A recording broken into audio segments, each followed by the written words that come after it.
నేను మీ టీఎస్ఎం ఈరోజు ఒక ఇంట్రెస్టింగ్ విషయం గురించి మాట్లాడుకుందాం. అదేంటంటే వివాహము, విడాకులు, చట్టాలు. వివాహం అనేది మన భారతదేశంలో అనేక రకాలుగా జరుగుతుంది. మొదటిగా హిందూ మ్యారేజ్ యాక్ట్ ప్రకారం హిందూ వివాహం. ఈ హిందూ వివాహం అనేది మన హిందూ ధర్మశాస్త్రాల ప్రకారము ఒక పురుషుడు ఒక స్త్రీ మధ్య ఏర్పడే పవిత్ర బంధం. ఇది చట్టబద్ధమైన బంధమే కాదు, ఒక ఆధ్యాత్మిక బంధం. ఇది వేద మంత్రాలతో అగ్నిసాక్షిగా సప్తపదితో ఏర్పడే ఒక ముఖ్యమైన బంధం. భార్య భర్తలు ఇరువురు ధర్మ, అర్థ, కామ, మోక్షాలలో భాగం పంచుకుంటామని ప్రమాణం చేసే ప్రామాణికాల పరంగా ఏర్పడుతుంది ఈ యొక్క వివాహ బంధం. ఈ యొక్క వివాహ బంధాన్ని రెగ్యులరైజ్ చేసేది అంటే నియంత్రించేది హిందూ మ్యారేజ్ యాక్ట్. ఈ హిందూ మ్యారేజ్ యాక్ట్ ప్రకారం పురుషుడికి 20 సంవత్సరాలు నిండి ఉండాలి, అదేవిధంగా స్త్రీకి 18 సంవత్సరాలు నిండి ఉండాలి. అప్పుడు ఈ యొక్క వివాహానికి అర్హులవుతారు. రెండోది క్రిస్టియన్ మ్యారేజ్. ఈ క్రిస్టియన్ మ్యారేజ్ అనేది మత బోధనల ప్రకారము ఒక పురుషుడు ఒక స్త్రీ మధ్య ఏర్పడే ఒక పవిత్ర బంధం. ఈ యొక్క వివాహాన్ని పాస్టర్ గాని లేదా ఫాదర్ గాని చేస్తారు. ఇది చర్చలో జరుగుతుంది. భార్య భర్తలు ఇద్దరు తమ ప్రమాణాలు చేసిన తర్వాత ఐ డూ అని చెప్పి ఈ విధంగా ప్రమాణ స్వీకారం చేసి భార్య భర్తలుగా మారతారు. ఈ యొక్క క్రిస్టియన్ మ్యారేజ్ అనేది నియంత్రించేది క్రిస్టియన్ మ్యారేజ్ యాక్ట్. అదే విధంగా ఈ క్రిస్టియన్ మ్యారేజ్ ప్రకారం ఎవరైనా వివాహం చేసుకోవాలంటే పురుషుడికి 20 సంవత్సరాలు, మహిళకి 18 సంవత్సరాలు నిండి ఉండాలి. అదేవిధంగా మూడవది ముస్లిం మ్యారేజ్. ముస్లిం మ్యారేజ్ అనేది ఇది ఒక చట్టబద్ధమైన ఏర్పడే ఒక పవిత్రమైన బంధం లాంటిది. ఈ యొక్క వివాహం అనేది ఖాజా నిర్వహిస్తాడు. ఈ యొక్క భార్య భర్తలు ఇరువురు కబూల్ అని చెప్పి పవిత్ర బంధాన్ని ముడివేసుకోవడం జరుగుతుంది. అదే విధంగా ఇది ఒక చట్టబద్ధమైన ఏర్పడే బంధం అన్నమాట. దీనికి భర్త అనేవాడు భార్యకి మెహర్ ఇవ్వాల్సి ఉంటుంది. అదేవిధంగా ఈ యొక్క ముస్లిం మ్యారేజెస్ ని ముస్లిం మ్యారేజ్ లాస్ నియంత్రించబడతాయి. అదేవిధంగా ఈ యొక్క చట్ట ప్రకారము పురుషుడికి 20 సంవత్సరాలు, స్త్రీకి 18 సంవత్సరాలు నిండి ఉండాలి. ఇంత పవిత్రంగా ఏర్పడిన వివాహ బంధాలు మన భారతదేశంలో ఉండే కొద్దికి ఈ వివాహాల రద్దు ఎక్కువ అవుతుంది. 2009లో 1% ఉన్న వివాహ రద్దు అంటే విడాకులు ఫైలింగ్ అనేది 1% ఉంటే 2019 నాటికి 2% గా చేరింది. అదేవిధంగా 2024 నాటికి 2.2% గా చేరింది.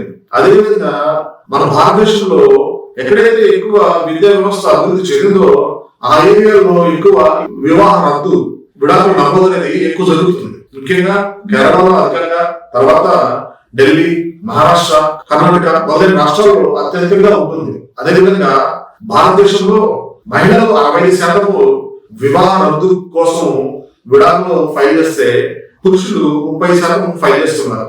అదేవిధంగా ఈ యొక్క వివాహం అనేది రద్దు చేసుకోవడమే కాకుండా భర్త బంధువుని ఇబ్బంది పెట్టడం కోసం భార్యలు 498A అంటే గృహహింస చట్టం కింద, అదేవిధంగా డొమెస్టిక్ వైలెన్స్ కింద వాళ్ళ బంధువుల పేరుని, భర్త పేరుని అందరి మీద కంప్లైంట్ ఇవ్వడం జరుగుతుంది. 2012కి పూర్వం అయితే భర్త బంధువులందరినీ, అదేవిధంగా భర్త యొక్క స్నేహితులు కూడా ఈ యొక్క కేసు ఫైల్ అయితే అరెస్ట్ చేసుకునేవాడు. కానీ గృహహింస చట్టం, అదేవిధంగా 498A దుర్వినియోగం గురించి సుప్రీంకోర్టు ఈ విధంగా చెప్పడం జరిగింది. ఏదైతే గృహహింస చట్టం ప్రకారము, అదేవిధంగా 498A ఎవరైతే మహిళలు క్రూరత్వంకి, డొమెస్టిక్ వైలెన్స్ కి, అదేవిధంగా క్రూరత్వానికి, అదేవిధంగా వరకట్న వేధింపులకి కోసం హింసకు గురయ్యారో వాళ్ళ కోసం మాత్రమే 498A కానీ గృహహింస చట్టం కానీ ఏర్పాటు చేయడం జరిగిందని చెప్పింది. కానీ ఇది వాళ్ళకి ఎక్కువగా ఉపయోగపడకపోగా, అదేవిధంగా ఎక్కువ మంది భార్యలు భర్తలు వేధించడం కోసం, వాళ్ళని ఏడిపించడం కోసం, వాళ్ళ దగ్గర నుంచి వాళ్ళ ఆస్తులు గుంజుకోవడం కోసం ఈ యొక్క చట్టాన్ని దుర్వినియోగపరుస్తున్నారని సుప్రీంకోర్టు వ్యాఖ్యానించడం జరిగింది.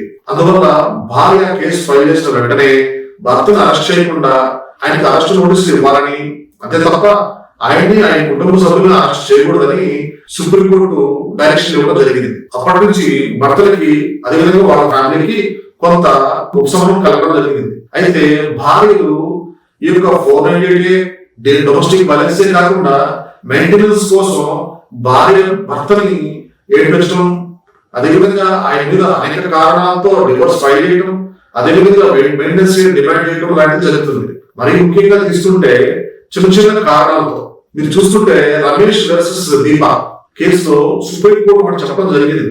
భర్త మీద తప్పుడు ఆరోపణ చేసినా, అదేవిధంగా భర్త యొక్క గౌరవానికి భంగం కలిగే విధంగా ఏ విధంగా ప్రవర్తించినప్పటికీ అది మెంటల్ క్రూయాలిటీ కింద వస్తుంది కాబట్టి భర్త భార్య నుంచి విడాకులు పొందవచ్చని సుప్రీంకోర్టు డైరెక్షన్ ఇవ్వడం జరిగింది.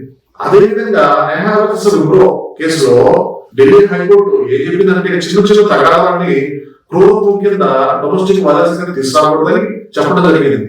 అయితే ఈ కేసులో ఢిల్లీ హైకోర్టు ఈ విధంగా వ్యాఖ్యానించింది. అదేవిధంగా భర్త వీకెండ్స్ బయటకు తీసుకెళ్ళకపోవడము, ప్రేమగా మాట్లాడకపోవడము, ఇటువంటి చిన్న చిన్న కారణాల ద్వారా భర్త మీద డొమెస్టిక్ వైలెన్స్ కేసులు, అదేవిధంగా 498 కేసులు ఫైల్ చేయకూడదని హెచ్చరించడం జరిగింది. అదేవిధంగా వివేక్ జోషి వర్సెస్ ప్రియాంక జోషి కేసులో భర్త తన పుట్టినరోజు వేడుకలు జరపలేదని, భర్త తన పుట్టినరోజు వేడుకలకి బ్రాండెడ్ డ్రెస్సెస్ తీసుకురాలేదని భర్త మీద విడాకుల కేసుకి అప్లై చేయడం జరిగింది. దాని మీద ముంబై హైకోర్టు ఇటువంటి సివిల్ రీజన్స్ తో మీరు విడాకులకి అప్లై చేయకూడదని, ఇందులో ఎక్కడా కూడా క్రూరత్వం అనేది లేదని, కాబట్టి విడాకులు రద్దు పత్రాన్ని డిస్మిస్ చేయడం జరిగింది.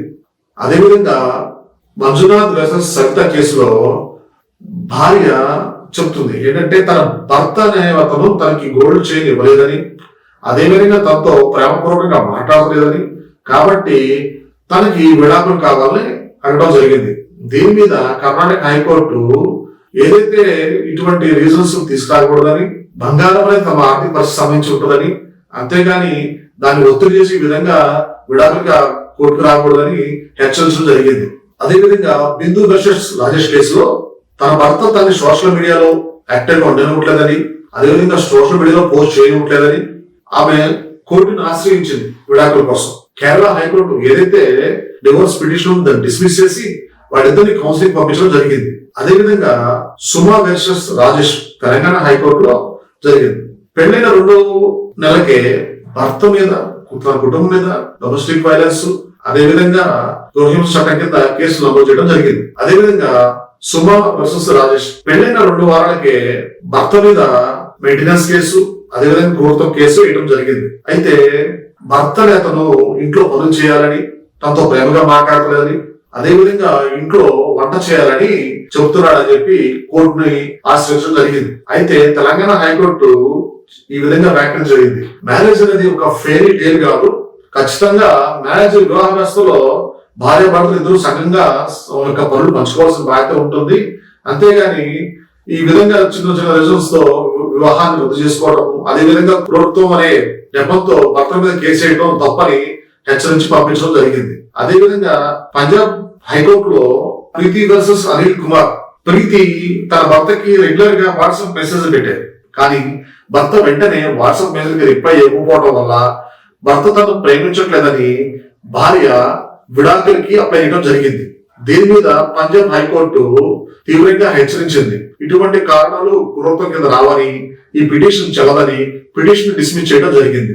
అయితే భార్యలు వివాహ రద్దు కోసం, వివాహ విచ్ఛిన్నం కోసం చూపే చిన్న చిన్న కారణాలు పైన కేసుల్లో మీరు గమనించినట్లయితే భార్యలు తమ వివాహ విచ్ఛేదనం కోసం కోర్టులో వేసే డివోర్స్ పిటిషన్ కి గల కారణాలు రీజన్స్ చూపించడం జరుగుతుంది. అదేంటంటే భర్త తమతో ప్రేమగా మాట్లాడలేదని, వీకెండ్స్ లో తమను ఊరికి తీసుకెళ్ళలేదని, పరాటా శారీ డ్రెస్ కొనిపెట్టలేదని, అదేవిధంగా బంగారం కొనిపెట్టలేదని, అదేవిధంగా అత్తలు తమ వంటలో జోక్యం చేసుకుంటున్నారని, ఈ విధంగా చిన్న చిన్న రీజన్స్ తో పుట్టినరోజు జరపట్లేదని, క్రికెట్ చూస్తున్నాడు తప్ప నన్ను చూడలేదని, తనతో ప్రేమగా మాట్లాడతారని, ఇటువంటి రీజన్స్ తో భార్యలు విడాకులకు అప్లై చేయడం జరుగుతుంది. అదేవిధంగా ఈ విడాకులు అప్లై చేయడమే కాకుండా భర్త దగ్గర మెయింటెనెన్స్ పొందటం కోసం, అదేవిధంగా భర్త యొక్క ఆస్తిలో వాటాను పొందటం కోసం ఈ యొక్క మెయింటెనెన్స్ కూడా వేయడం జరుగుతుంది. అయితే ఏదైతే ఆర్థికంగా ఉన్నారో వాడు కట్టగలరు, కానీ ఎవరైతే పేదలు ఉన్నారో వాడు కట్టలేరు. భర్త దగ్గర నుంచి ఏ విధంగా మెయింటెనెన్స్ పొందాలనే ఉద్దేశంతో భార్యలు మెయింటెనెన్స్ కేసు వేయడం జరుగుతుంది.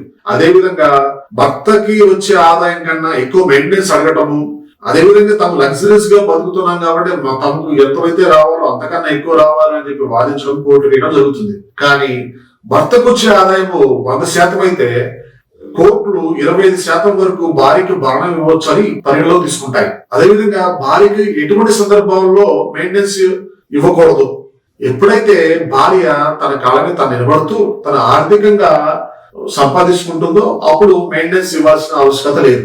అదేవిధంగా 2, భార్య తను బాగా చదువుకొని తను సంపాదించే శక్తి ఉన్నా గానీ తను సైలెంట్ కూర్చొని భర్తను మెయింటెనెన్స్ అడిగే సమయంలో, అదేవిధంగా భర్తకి ఎటువంటి కారణాలు చెప్పకుండా భర్తని వదిలేసి వెళ్ళి మెయింటెనెన్స్ అడగటం, అదేవిధంగా ఇతరులతో సంబంధంలో ఉన్నప్పుడు భార్య తన ఆదాయ వనరులను దాచి భర్తని మెయింటెనెన్స్ అడిగినప్పుడు, ఈ పై కారణాలతో భర్త భార్య అడిగే మెయింటెనెన్స్ నుంచి తప్పించుకోవచ్చు.